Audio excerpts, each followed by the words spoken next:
Welcome to JH. Lately, everyone's inbox is being flooded with messages about the Gregory versus Tubi settlement, and you're probably wondering if it's a legit payday or just another creative way to steal your identity. Well, let's break it down.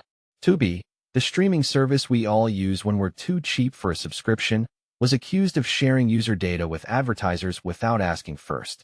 Because, as we know, privacy is usually just a polite suggestion in the tech world. The lawsuit was filed in Illinois, and to make the problem go away, Tubi agreed to a $19.9 million settlement fund. Naturally, they deny any legal violations, because nothing says we're innocent, quite like handing over $20 million. So, what's in it for you besides a slightly more cluttered inbox? If you were proactive enough to submit a valid claim, you're officially in line for a share of that fund. Of course, the actual amount you get depends on how many people signed up and how much the lawyers skim off the top for their hard work. Payments are being sent through the official channels listed on the settlement website, so keep an eye out.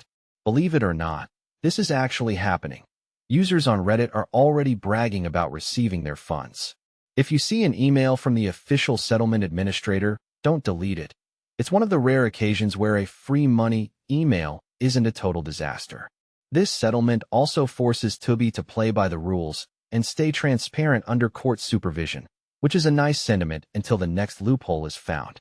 To answer the big question, yes, the Gregory versus Tubi settlement is absolutely legit. It's a court-approved deal, and real people are getting real money through verified channels. Thanks for sticking around to the end of this digital drama.